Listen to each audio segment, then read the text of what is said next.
গ্যাসের দাম বৃদ্ধির প্রতিবাদে রবিবার মিছিলের ডাক দিলেন মমতা বন্দ্যোপাধ্যায়। সেই মিছিলে মহিলারা কালো শাড়ি পরে থাকবেন, হাতে থাকবে হাঁড়ি ও কড়াই, আর মুখে থাকবে খাবো কি স্লোগান। এমনটাই জানিয়েছেন মুখ্যমন্ত্রী। নির্বাচনের আগে এই আন্দোলন মমতাকে বাড়তি ফুটেজ দেবে বলে অনুমান রাজনৈতিক মহলের। গতকাল ৬০ টাকা গ্যাসের দাম বাড়িয়েছে, তার আগে ৩ দিন আগে ৪৯ টাকা বাড়িয়েছে।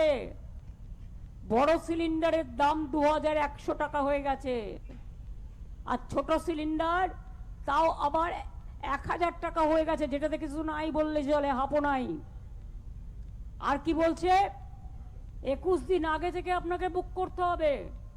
তার মানে আপনার বাড়িতে যদি এখন গ্যাস না থাকে, আপনি ২১ দিন কি ওদের মাথা খাবেন না আমার মাথা খাবেন?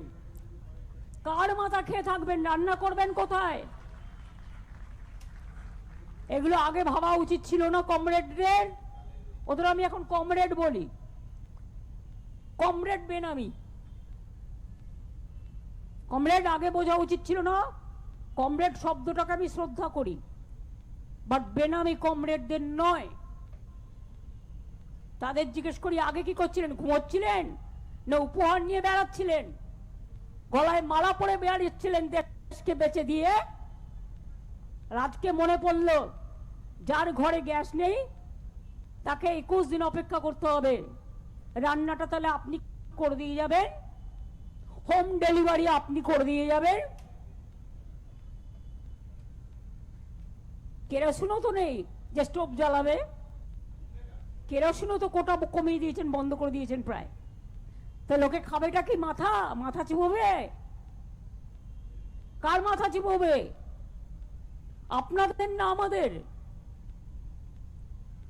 বাস্তব জীবনে যেটা প্রয়োজন দৈনন্দিন, সেটা সবার জন্যই প্রয়োজন।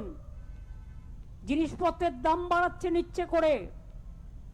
কেন আগে থেকে প্ল্যান করেননি? উপহার নেবার আগে, কান মোলা খাওয়ার আগে বঙ্গভঙ্গ করবেন। আগে অ্যাবস্টেন সামলান, তারপর বঙ্গভঙ্গ করবেন।